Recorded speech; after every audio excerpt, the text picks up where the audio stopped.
Hello, everyone, and welcome to the Tom's Hardware Show. I'm Sharon, and it's December 10th, 3 p.m. Eastern Time, which means it's time to kick things off live.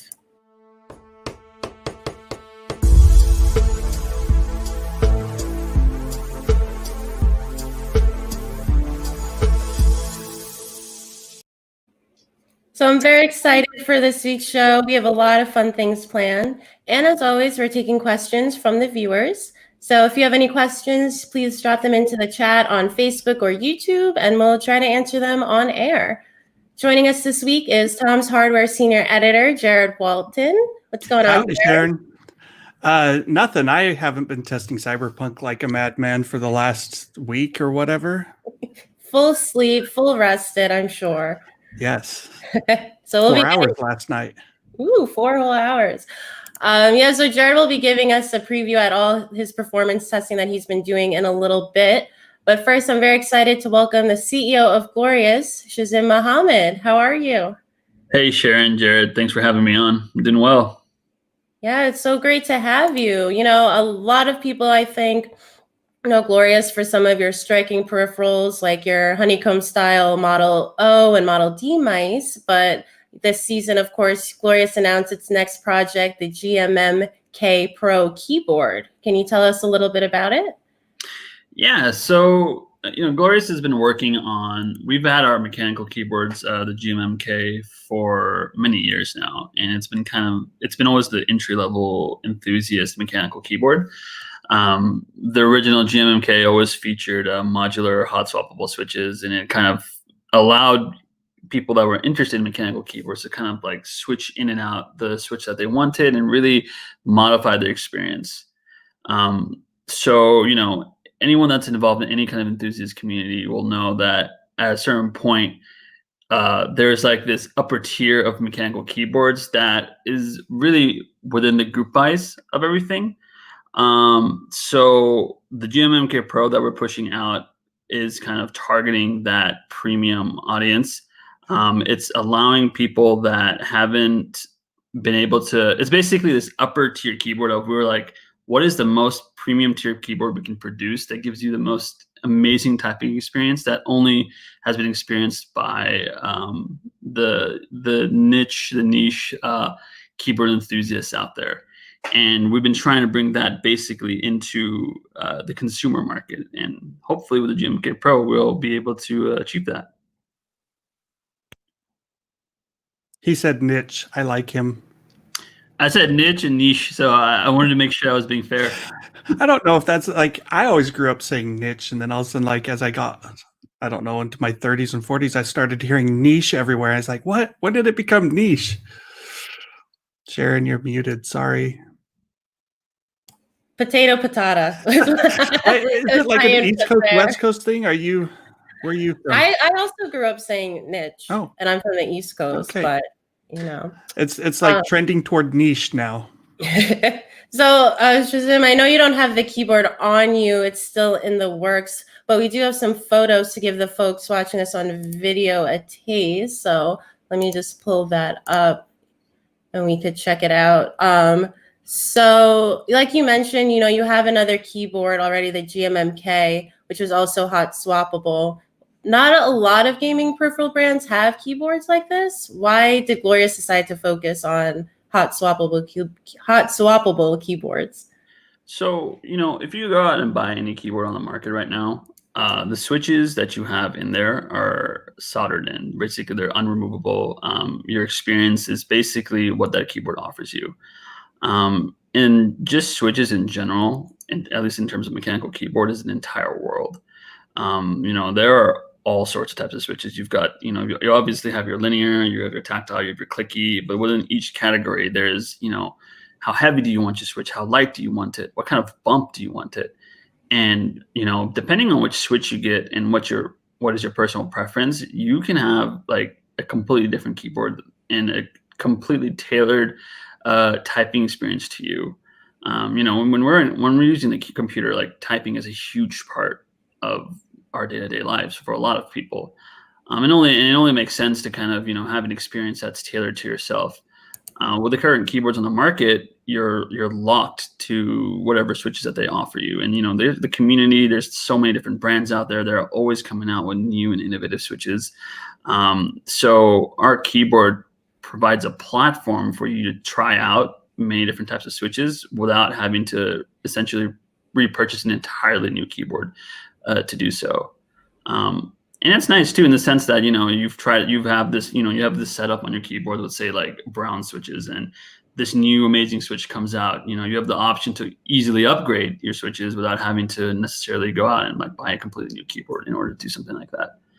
And that was one of our biggest decisions back when we started the original GMMK, is that we wanted to change in the market and kind of bring this feature of modularity into the consumer space. And why did you decide to go with the 75% form factor for this one? So, there's all different types of form factors. You've got your 60% that people live and die by. You've got your full sizes. You've got your 10 keylesses. Our original line of GMMK featured, we've sold 3 sizes: compact, 10 keyless, and full size. But there's always a middle ground. Some people really like the compact, the small form factor, but like for me personally, I need the arrow keys on my keyboard, but I don't necessarily like all the bulk that the 10 keyless brings. So a 75% essentially is a really good middle ground between a compact and a 10 keyless. It kind of gives you some of the function keys. It gives you the arrow keys. Obviously, in our design for the GMMK Pro, we went a little step further by even adding in a programmable rotary knob that people really enjoy. So we're trying to get best of the both worlds and trying to appeal to as many people as we can with that 75% layout. Yeah, to me, especially because this keyboard includes arrow keys, it's so much more workable than a 60% keyboard for work and gaming, and the efficiency of the design appeals to me. What do you think, Jared? I feel like if you take away the arrow keys, it's like an Emacs Linux grognard keyboard where it's just like, dude, I gotta have like some easy way of navigation. Give me my page up, page down, home, and like I can't survive without those. So I gotta go up like I can't do the 60%. I've tried those and I'm like, oh no, that doesn't work. But yeah, I mean, it's interesting. Do they have to buy the like replacement switches or the different switches direct from Glorious, or is it just like universally compatible? It is universally compatible. So, there's a couple of big brands. Like, we obviously have started making our own switches, but you have the traditional Cherry switches, you have the Gateron switches, the Kale switches. So anything that has that Cherry MX style stem and layout will be compatible with the GMMK Pro. I actually had some company send me a keyboard kit. This is years ago, like probably 6 years ago, back when I was with Anon Tech, and I didn't realize before they said it to me that it was actually a raw kit with switches, and I had to solder it. I was like, "Whoa, what?" Yeah. Like, I didn't sign up to solder anything. I'm like, "Can I just send this back?" They're like, "Oh, you can keep it if you find time. Put it together." I'm like, "Okay." I think it's still in a box in my closet, but I just don't like soldering. It's not one of my. Yeah, and it's definitely a daunting task too, right? It's not really. Yeah, there's a lot of points to solder for even just a compact keyboard. I'm like, I'd be there all week. Yeah. And especially if you want RGB, then all the LED points that you have to solder for every single key. Wow. So a little bit intense. It sounds like a headache. Yeah, so we have the CEO of Glorious here. So if you have any questions, send them in. In the meantime, I've got another question for you, Shazim. I'm curious about modding. Do you see people doing any modding to this keyboard? So yeah, the keyboard the keyboard is designed to be easily opened. We very well expect that our user base is going to tear this keyboard apart and modify every element from it. Some of the stuff that we're going to be selling with the keyboard is going to be different types of switch plates. And maybe even in the future we'll explore different case material construction. Some of the things that so the case is constructed with aluminum. Each piece is individually milled. people are creative, they can usually swap them out. Take them to a shop, get like a polycarbonate case, 3D printed or whatnot. We're going to be selling brass and polycarbonate switch plates right off the bat for customers, hopefully. So there's a lot of elements that the keyboard is composed of that people can swap out and replace with different materials to kind of give a different feel, a different typing experience. What about the keycaps? Furball Fight Club wants to know if there'll be any Baby Yoda keycaps. Aw. So I probably can't do a Baby Yoda keycap, but keycaps. There might be some licensing issues there. Yeah, just a little bit. We're definitely, that's been a highly requested question that we've had. Baby Yoda specifically? Not Baby Yoda, just keycaps in general. Okay. A lot, because we sell the keyboards. The keyboard would be sold bare bones, right? It's just going to be like, hey, this is the body of the keyboard. There's no keycaps. There's no switches.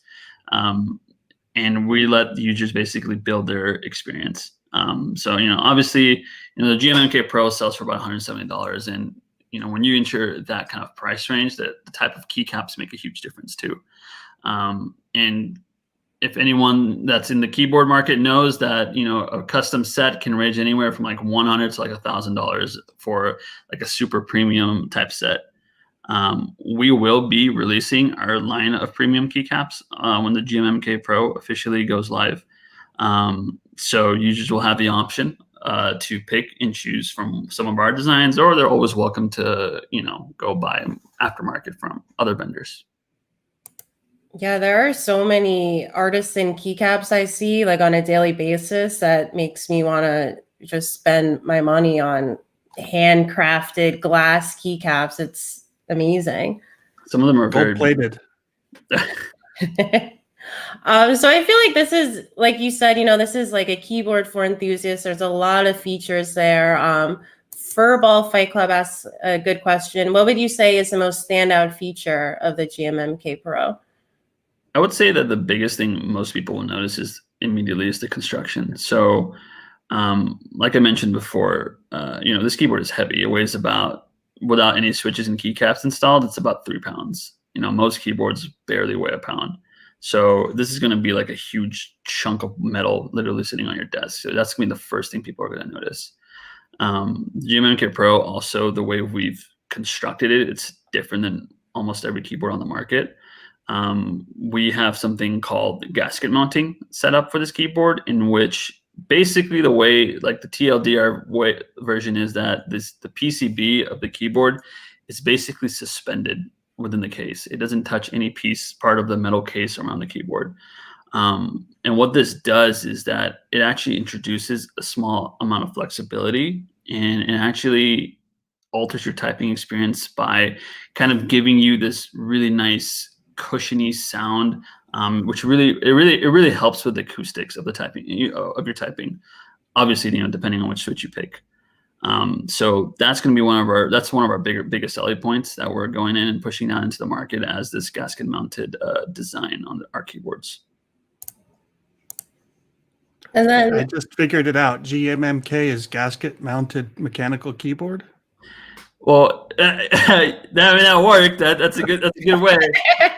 It originally stood for glorious modular mechanical keyboard, but hey, I guess that works well. That's something we could get to marketing. But like, hey guys, I just found something pretty unique. Jared's always got the good ideas.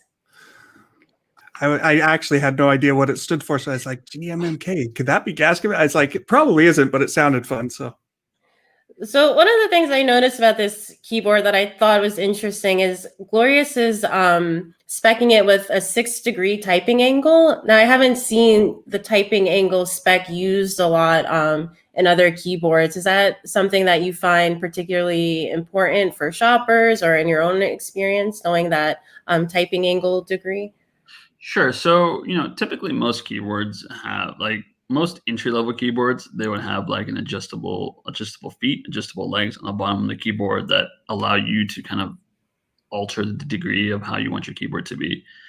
From an ergonomic standpoint, not completely flat, but a mostly flat keyboard is ideal because it allows your wrists to stay flat. But if you're raising your keyboard, it actually causes your wrist to kind of tilt up, which actually introduces a lot of strain on your wrist. So typically 5 to 8 degrees is typically what people like to be at in in the keyboard market, and we felt that 6 degrees was the most appropriate given our design. So in terms of proper ergonomics and typing, that's kind of why we went with that decision. For most people, it's probably not that important, but because there isn't any adjustable feet because of the aluminum construction, that is the angle of the typing becomes pretty important for someone that's looking specifically for a relatively flat keyboard. Okay, so because it's aluminum, you can't have flip out feet? You can't have flip out feet. I mean, you could probably have like spacers to kind of raise the keyboard and adjust the angle a little bit.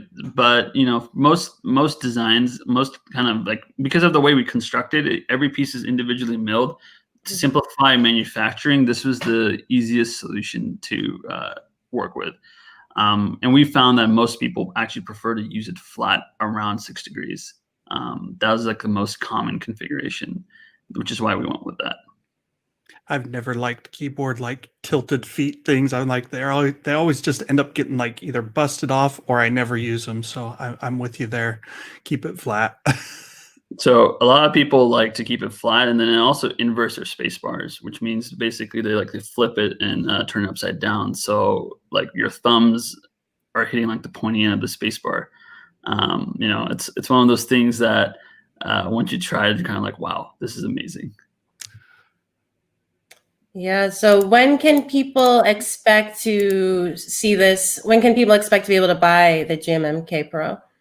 Sure. So the GMMK Pro currently is available for reservations. The reservation cost is about $70. And we're going to invite people to complete their purchase when it's ready for delivery. So we're expecting that the first batch of delivery is going to be here sometimes during Q1 2021.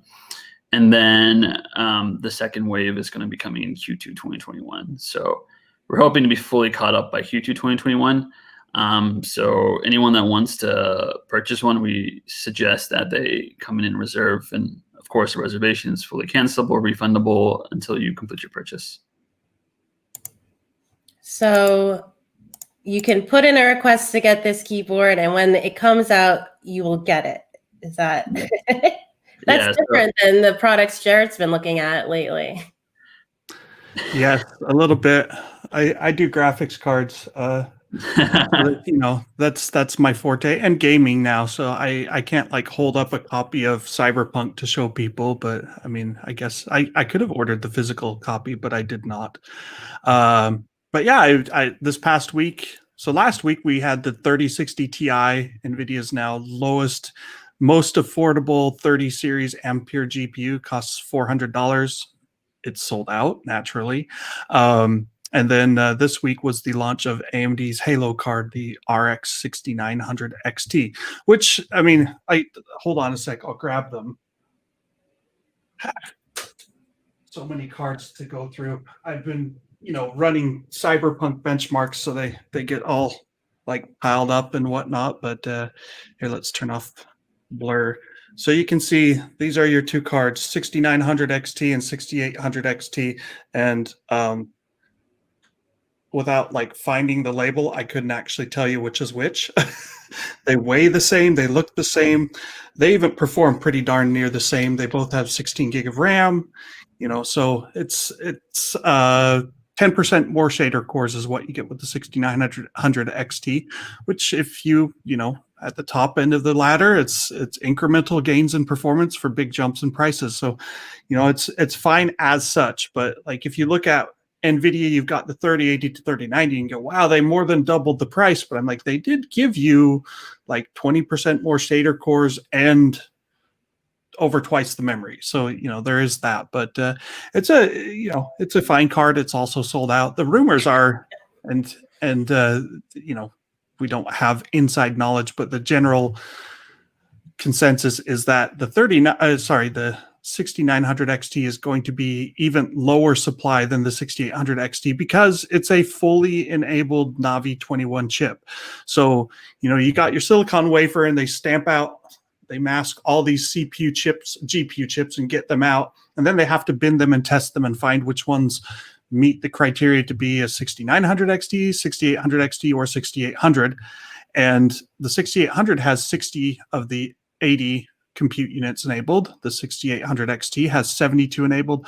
The 6900 XT requires a fully functional chip, all 80 compute units enabled. And for a 520 millimeter chip, that's going to be, not exactly commonplace. I don't know how their yields actually are, but it's reasonable to expect they're going to be less of those than there will be of the lower tier chips. So, given the others sold out fast, it's no surprise that this one sold out fast. I mean, it's madness in the shopping season right now, and the whole COVID work from home thing, people gaming, buying all sorts of stuff. So everything's sold out.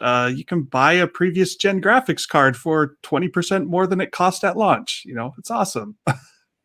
So hopefully, I'm guessing we're not going to have those issues with the GMMK Pro because you could put in reservations, right, Shazim?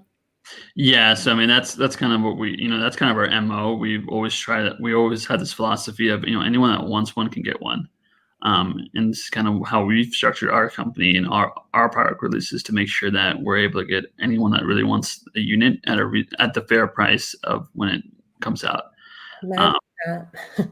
Yeah, so it's worked well for us. It's kind of similar to how Tesla did the Model 3 and like their cars that come out. So we kind of follow a kind of a similar philosophy that they go by, and it's worked well for us. So we're going to continue to do it. So we have an interesting question from Javier Perea. I wonder your thoughts on this, Shazim. He wrote, "My mouse is dying. It misses some clicks. I opened it to clean it, but I also lost the warranty. Shouldn't we be able to clean a mouse without losing the warranty?" What do you think about that? So we don't actually stop people from opening their mouse, and it doesn't come glorious, right? Yeah, so they can email support. I mean, we sell cables. Like for example, we sell our Ascended cable, which is kind of like you can open up your mouse, swap out the cable for a different color.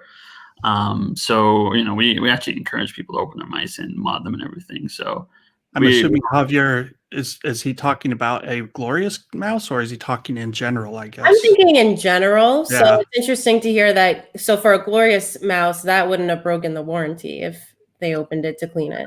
Correct. I answered this with the assumption of a Glorious mouse, because we see questions of this is like a normal CS type question. So. If it was a Glorious mouse, Javier, then it doesn't void our warranty. You're more than welcome to contact our support, and we'll take care of it.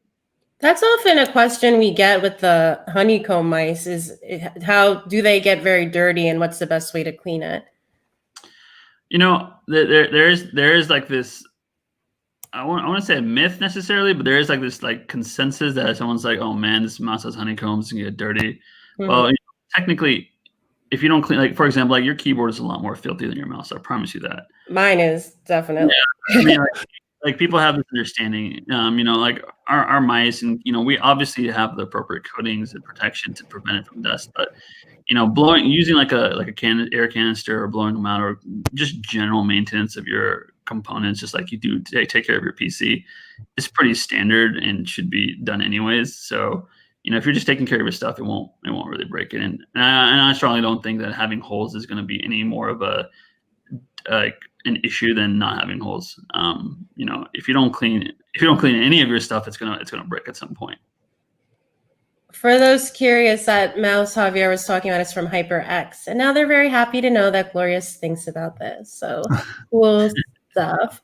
We have a question from Acidity Productions. Can we hear about Shazim's business philosophy? You mentioned Tesla. Is Glorious the Tesla of gaming? I would hope so. That would be a huge compliment for sure. And that would make you the Elon Musk? The Elon Musk of gaming, sure. The good side of him, hopefully. There's a few people that might fight you for that title. For sure. I Put mean, you like, in there, put you in the ring with Jensen from NVIDIA, maybe Lisa Su from AMD, and certainly Razer's CEO would want to be in there. for sure. I think They'll the have Razer like a CEO battle royale. I think Razer CEO wants to be more like the Steve Jobs of. True. I think that's their MO. But like for Glorious, like, so we started in like a little bit of backstory. Like we started like in 2014, and I was a college student when we started. And for me, it was kind of this thing of, we were trying to figure out, or I was trying to figure out, I was like, man, I'm paying a lot of money for some of these components as a gamer. And, if you go and research anything, like, for example, like headsets or whatever, a lot of times it kind of came up where the non-gaming version was like, gaming peripherals always had this overpriced image associated with them, and a lot of people are like, oh yeah, just get the non-gaming version of this. It's like, this doesn't have the tacky branding, it isn't overpriced, it isn't overhyped, they aren't buffing the statistics on it or whatever. That's the more like they would always recommend another option except a gaming brand. And I really wanted to change that when I got into like PC gaming, because I had various company mices back in the day, and they would break, and I would also know that a lot of it, like for example, like gaming mice are notorious for this, that they show like, oh wow, 32,000 DPI, 16,000 DPI. That's like BS statistics. Like no one ever is going to use amounts at 16,000 DPI for any reason whatsoever. So I really hated that, and it's something that I wanted to change when I started up Glorious. I wanted to be like, we want to offer honest products at everyday pricing. You shouldn't have to spend, like, even like, for example, like a Model O wireless, right? If you look at the two top competitors, like Jeeper Wireless or the Viper Ultimate, those are like $140, $150 mices. Whereas our O wireless, which is, similar, if not faster in certain areas in terms of performance, comes in at $80 a resale here in the US.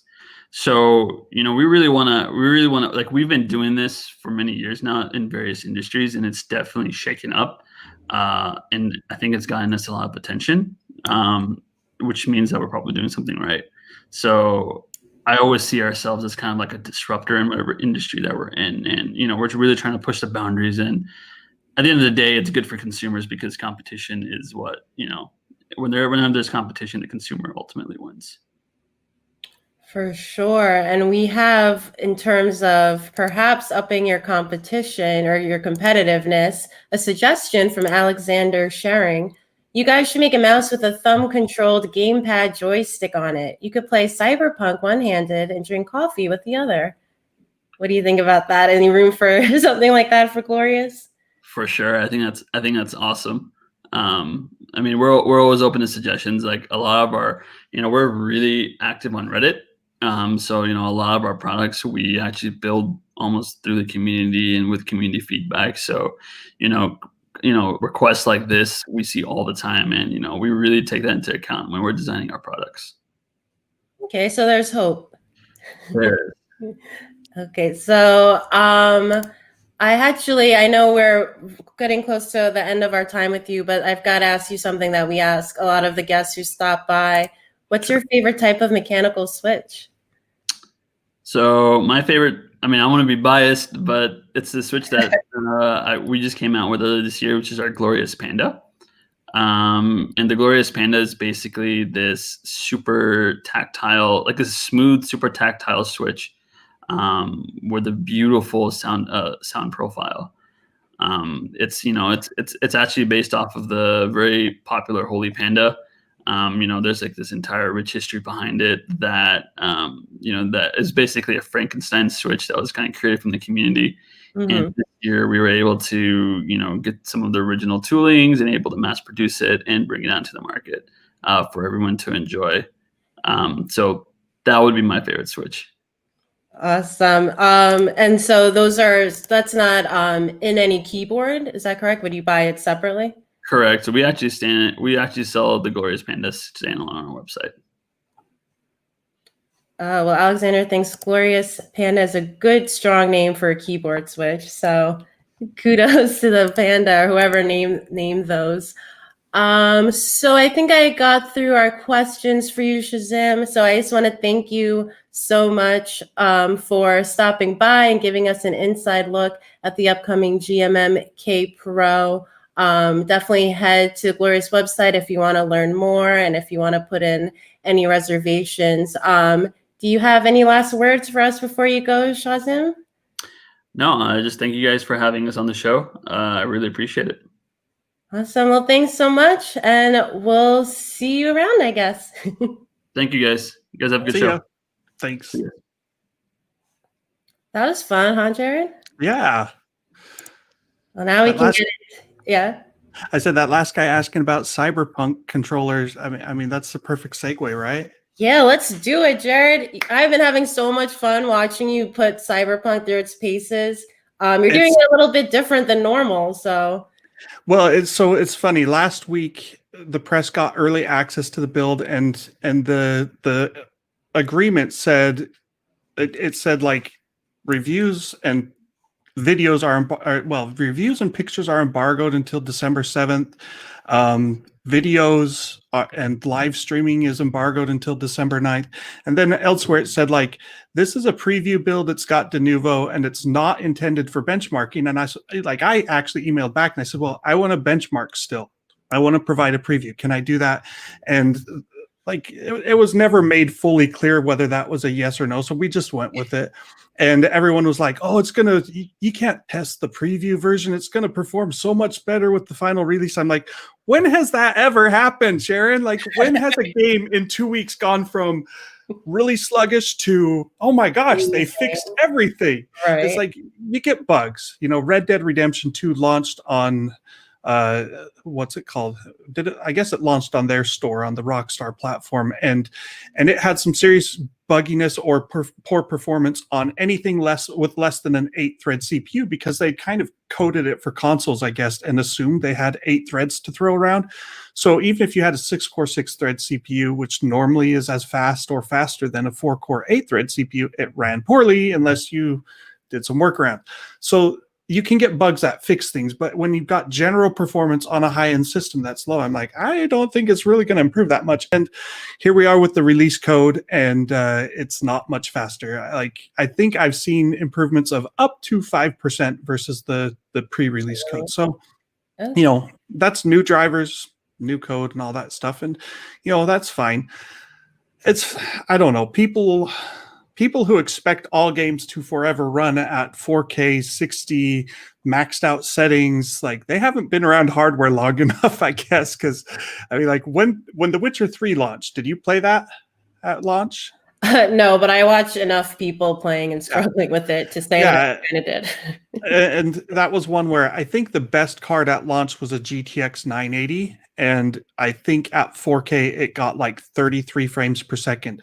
When the 980 Ti came out 6 months later, I can't remember the exact time frame, but when it came out, it boosted performance, but not even the 980 Ti could run at a steady 60 frames per second with maxed out settings in The Witcher 3. So like before they even released this game, I'm like, look, they're talking about ray tracing, not just like one thing, but they're going to do shadows and lighting and ambient occlusion and reflections. I'm like, if you turn all of those on, I don't care what you're doing. Like, you're not going to get a steady 60 frames per second. I just don't see that happening. And that's pretty much proved true. You know, based on what you've tested so far, so you're going through numerous graphics cards. So if you did want 60 frames per second, do you have something you could recommend?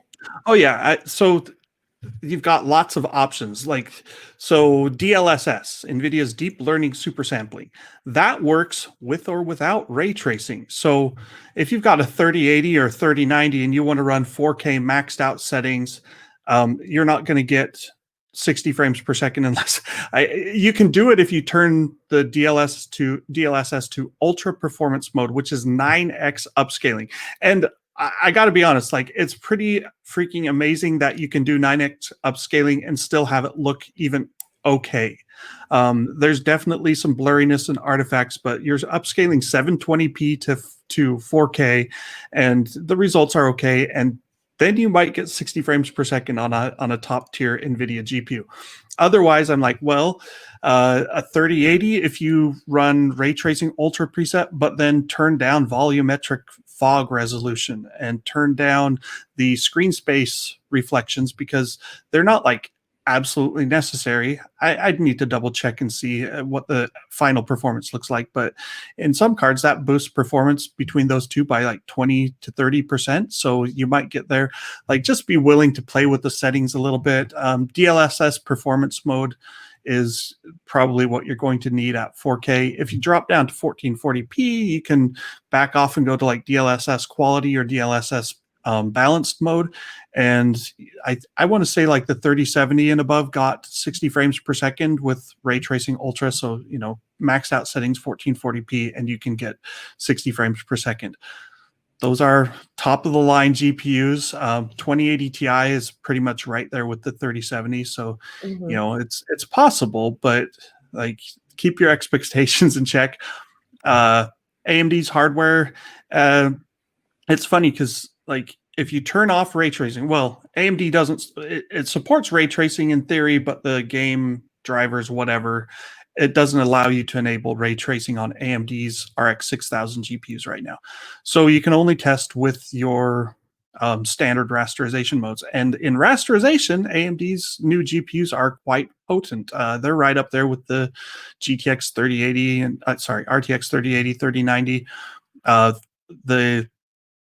They win at medium quality. They're just a bit behind at ultra quality. So, you know, that's a fair compromise. I think, you know, you can find a balance of settings that works for you, if you could find any of those cards. But if you step back to like, I've got GTX 970 numbers now. I just ran that right before the show, but I haven't posted them.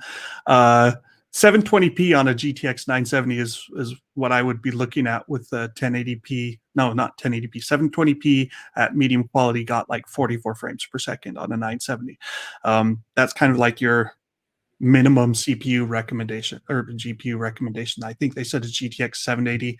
I've got one of those. I'll test it as well in a little bit, just for laughs. But at, you know, minimum quality, running at 1080p maybe, or even dropping to a lower resolution. You do have, this is interesting. So it's all NVIDIA when people talk about Cyberpunk 2077, but it incorporates the release version. The preview didn't incorporate this, but the release version incorporates AMD's Fidelity FX CAS, which is contrast aware sharpening.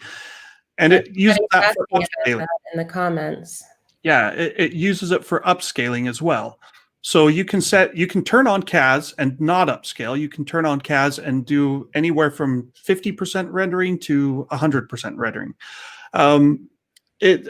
I think overall it doesn't quite look as good as DLSS for the equivalent scaling factors, but it's certainly an option, and it works on all GPUs. So that's pretty cool. So if you've got an NVIDIA GTX 1070 or 970 or an AMD RX 570 or whatever it happens to be, you can try finding a balance with this CAS enabled Fidelity FX, and you can even turn on like dynamic scaling so that like if it's a less complex scene, then it will render at closer to native resolution, and if it's a more complex scene, it will drop the resolution in order to hit your frame rate target, which you can set to, I can't remember if I think the default was like 240 frames per second.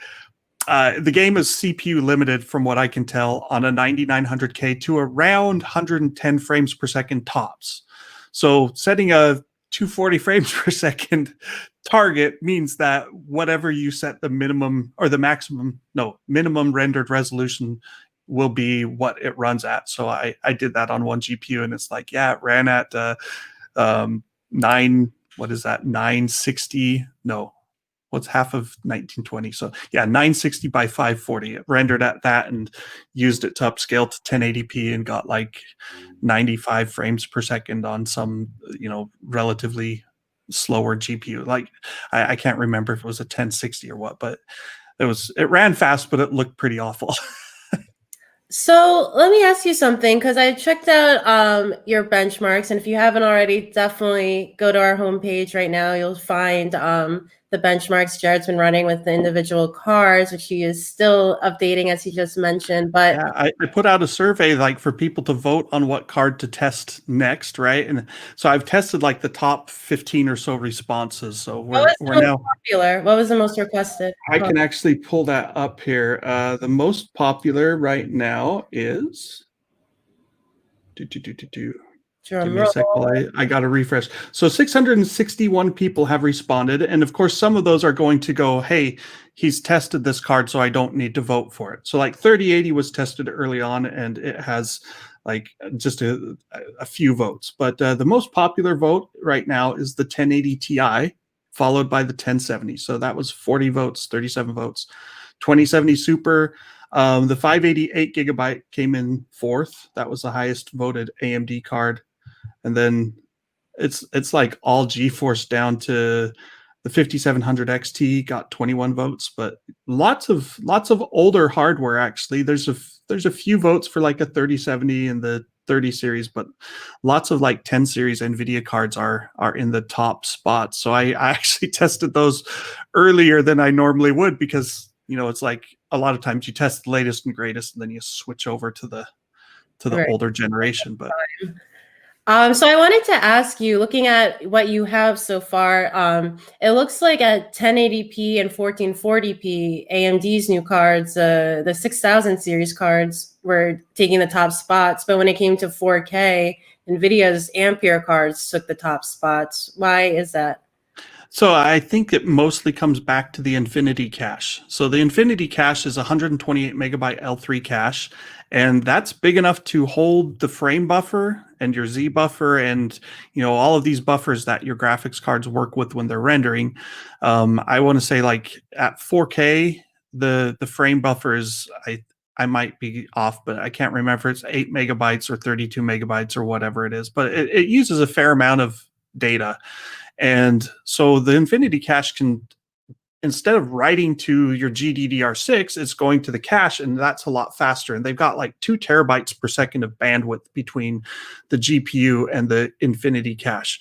So as you increase the resolution, the buffer sizes increase, and eventually it's like, well, the cache can't quite hold all of the data anymore, because you're doing the buffers plus textures and some other things as well. And so seen that in other games as well, where at 4K, the 128 megabyte Infinity cache seems to be maybe not quite as beneficial. Like it still does a lot, because we're looking at cards that have the same amount of bandwidth, memory bandwidth, basically, as like a 2080 Super. Well, no, not 2080 Super, because that's right, 2080 Super, because that's 15.5 gigabits per second, 8 gigabytes. 256-bit bus, and the AMD cards are 16 gigabits per second. So with less total bandwidth they're doing than the 30 series, they're doing way better performance in a lot of cases. So I think that's where the Infinity cache, like as you get larger textures and as you get higher resolutions, it starts to trail off in how much of the memory access it can service. So maybe it's like 95% effective at 1080p, 90% effective at 1440p, and only 75 or 80% effective at 4K. So speaking of 4K, Alexander would like to know, Jared, if you think 10 gigs of VRAM is enough to run Cyberpunk at 4K natively with or without ray tracing. Based on what I've seen, it doesn't look like the game is going over 10 gigabytes. Like the 3090 and the 3080 are relatively close in performance. Like in other games, we normally see about a 10 to 15% delta in favor of the 3090, even though it has twice as much memory and more memory bandwidth and more compute shaders and all that stuff. So I want to say Cyberpunk, when you're not CPU limited, which you are at 1080p in most cases, unless you turn on ray tracing. Anyway, it looks like it's mostly scaling in proportion to the compute shader amount, so 10 to 15% faster for the 3090. that doesn't mean there's not going to be games that exceed 10 gigabytes, but most game developers target closer to what's available. And so 8 gigabytes has been around for a long time, but it's still very popular. So that is a big target for them. The new consoles do have up to 16 gigabytes, but some of that's shared with the system. So we might see memory use for graphics start pushing toward like 12 gigabytes, 13 gigabytes, I think, for the next gen consoles. One thing you do have to keep in mind, though, and I've mentioned this in articles and possibly even here on the show, is that if you're doing, say, 4K textures, right? Picture, let's see, where's the piece of paper that I can pretend? Here we go, a card. Picture your screen, right? And you want to draw a 4K texture. Well, it does MIP mapping. So if there's this polygon that only covers like 1/4 of the screen, it's not going to use a 4K texture. It's going to use a 1K texture because that's how many pixels it needs. So to even benefit from 4K textures, you must run at 4K or higher, 8K, and you have to be close enough to the surface that it will actually say, oh, the MIP map should select the 4K texture, which often won't happen. So you end up setting it to ultra quality, and it still uses 2K or 1K or 512 texture sizes because that's all the polygon needs because it's further away. So, and this is why if you go into a game and you're like, oh yeah, use the ultra texture pack, download the extra 50 gigabytes, and then you like sit there and do screenshots and look back and forth and you're like, man, like there's not that much of a difference. Well, that's part of the reason why is that, the texturing algorithms basically will select what they feel is the best compromise, and so it doesn't even often benefit from higher texture resolutions because they don't get used.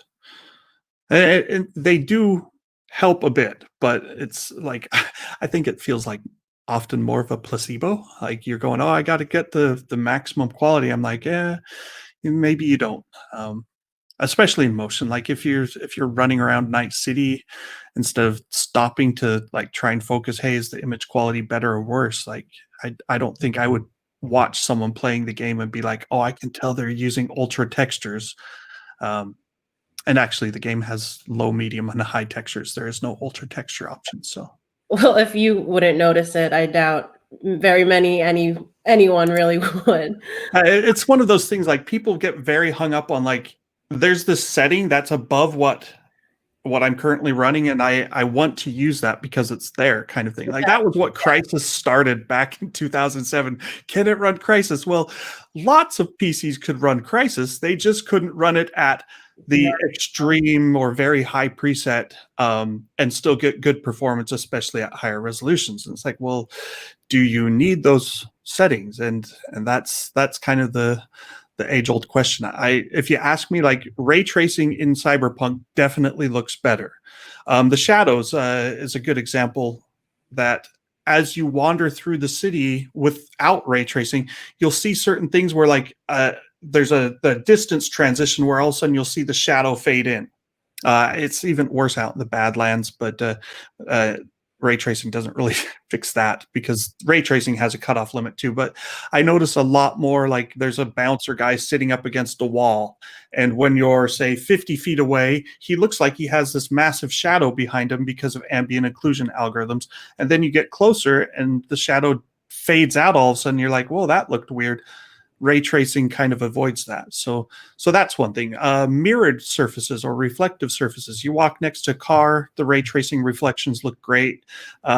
V doesn't cast a shadow, which is not shadow. It doesn't cast a reflection. So that's kind of weird to not see the player character in the window or mirror or whatever. But everything else, like the city behind you, reflects. There's indoors, you walk into like there's a place called the Clouds Bar that has mirrors on the wall or whatever, and you turn off ray tracing, it's like a whole different ambiance. So it matters, right? It looks better. If you've got a 3080, 3090, I'm like, yeah, go for it. Like turn on all the bells and whistles, use DLSS. If you don't, like great graphics don't make or break a game. They enhance a great game and make it maybe better if you've got the hardware. So that's kind of where I sit. I think most people would be perfectly happy running Cyberpunk 2077 at medium to high settings and 1080p to 1440p. And if they've got an RTX card, they can probably enable the ray tracing options with DLSS and still get 40 to 50, maybe even 60 frames per second. But max out 4K with all the ray tracing, it's probably not going to break 60 frames per second. So I know we're getting close to our time, but I want to see if we can just quickly answer this one question for Javier. They want to know about CPU cores with Cyberpunk. Do you have any thoughts on if performance improves with an 8-core chip versus a 6-core chip? So this is the one area where the pre-release version, like I could have actually see the pre-release being more of a factor because it had de novo anti-copy protection code in it, which tends to be more CPU intensive. I still tested that on the pre-release. I haven't gotten around to testing that on the release code, but on the pre-release with a 3090, it looked like going from a 4-core 8-thread chip to an 8-core 16-thread chip. That's a 9900K, and I just turned off cores for the 4-core 8-thread, so it's the same clock speed, same chip, more L3 cache than a normal 4-core chip would have, and so the extra cores boosted performance by, I want to say, up to 25%, and that was at 1080p and somewhat at 1440p. Again, with a $1,500 graphics card. So if you're running with something lower than that, it's not going to be as big of a benefit. But the 9900K is CPU limited to around 105 to 110 frames per second. The faked 7700K was CPU limited to around 80-ish frames per second. So, you know, somewhere in between there, I think a 6-core 12-thread CPU is going to, you know, that'll start closing the gap with the 8-core. So if you've got a 6-core CPU, I'm pretty confident that it will keep up with, you know, just about any GPU running what you would expect to run on that GPU. So if you're running like a 3070 or 3060 Ti or you know, something in that $400, $500 price range, then you're probably also going to want to run 1440p at high or ultra settings, and at that point you're probably not going to end up very CPU limited. You might have a little bit lower minimum frames per second, a little bit more stutter if you have a slower CPU, but yeah, I think your 6 cores are going to be just fine for it, and I'm going to test that. I will test that.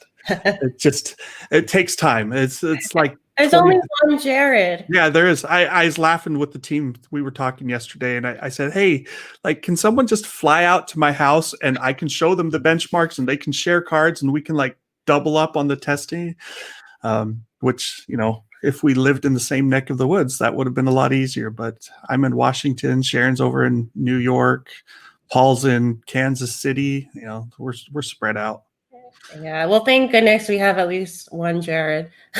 He's doing so if you haven't seen his Cyberpunk performance numbers, head to tomshardware.com. It's on our homepage right now, and he'll be updating it for how long?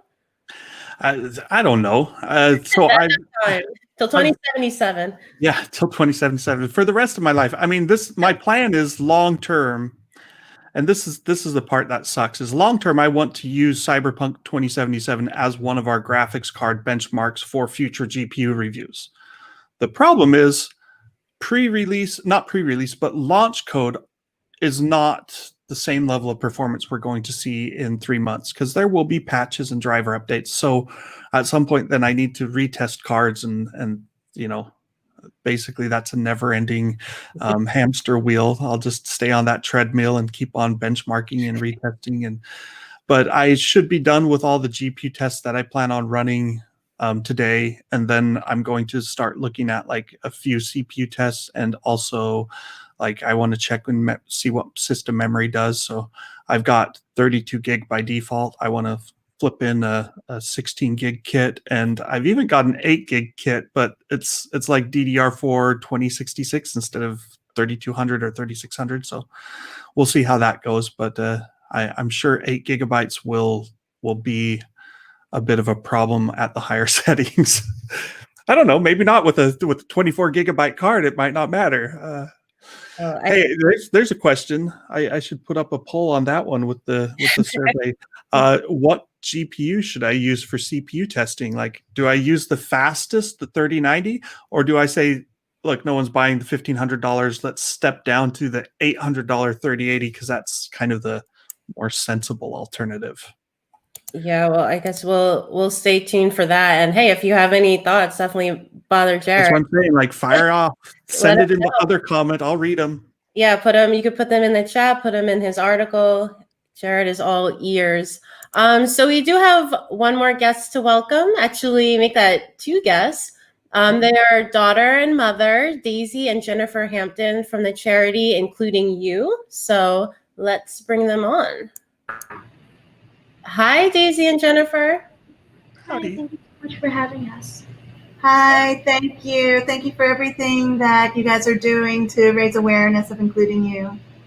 Yeah, so I want to tell everyone about Including You. And Daisy, I know you're the founder, right? Mm-hmm. So can you tell everyone about the charity? So Including You is a peer-to-peer mentorship organization that brings kids together with activities that can like help with learning, or it could just be like a fun regular activity. Yeah, it's also a philanthropic organization, and so part of Including You's mission is to promote digital inclusion by getting devices to kids who need them for remote learning or to be part of the community, since now that is really our connection to the outside world, Leslie. And Daisy, how old are you? I'm 11. You're 11, and you founded this amazing charity. How did you get the idea to do this? Well, when the pandemic hit and we started online learning, I noticed that a few of my classmates weren't showing up to Zoom calls, and they wouldn't respond to emails or texts. So basically, it was just that they had a lack of devices or access to the internet. So it made me think about the way that so many kids feel left out, and it could be due to an economic disparity, a learning, developmental, or physical disability. So that made me decide to start Including You, so that kid volunteers are able to start a new friendship with other kids. Awesome. And Jennifer, you must be so proud to have such a young and thoughtful daughter, huh? I am so proud, and it really is just a natural extension of who she's always been in these 11 years, always looking out, making sure everybody feels included. She's always the first to reach out her hand and say, join us. So with this, she really just wanted to, again, make sure no one is left out during this difficult time. Jared, I know you have some kids. I'm sure you're dealing with. I've got a 10-year-old, and I'm like, I don't think he thinks this way. he's a boy, and he's like he's wanting to talk about Minecraft or Roblox or his latest. We watched. I don't know if either of you watched Dude Perfect, but there's the battle royales where they do a battle royale with like Nerf guns. That's his big plan right now. Is he wants us to do a battle royale with Nerf guns. So that's very cool. Well, he could always go online with another kid and befriend them and talk about this stuff with them. So yep. Yeah, well, this is just it sounds like a really great charity and something that a lot of kids and parents could use right now. So for anyone who wants to donate to Including You, what can they do? So they can go to our website at inclugingyou.org, and they click into the Get Involved page to learn how they can send a device or contribute to our GoFundMe. So 60,000 kids in New York City right now are lacking a device to get into their remote learning. So they're not getting any learning right now. So we're just helping to try to close the digital divide one laptop at a time. And we're really grateful to you guys for helping us with this. Yeah, and yeah, really what you're doing is amazing. So if anyone has any interest in donating, definitely check out Including You. We all know how important computers are. We love them. We're enthusiasts. We love playing with them. The kids actually need them. So definitely check out Including You. So that is about all the time we have for today's show. If you've had a good time, show us some love by liking Tom's Hardware on Facebook and subscribing to our YouTube channel. You can also download each episode of the Tom's Hardware Show as a podcast. We will, of course, be back next Thursday, as always, at 3 p.m. Eastern Time. I want to thank Shazim Mohammad, CEO of Glorious, for stopping by. Big thanks to Jared, of course, for giving us a look at Cyberpunk 2077. Keep your eyes on his performance test that he'll be updating throughout this week and for a little bit. And finally, thanks to Daisy and Jennifer from Including You. Daisy, I'd love if you could close out the show. If you could just thank the viewers and say goodbye for us. Yeah. Thank you for Tom's Hardware for inviting us today, and for all the readers who have already donated to Including You. And we're very grateful. Happy holidays. Bye. Awesome. Bye.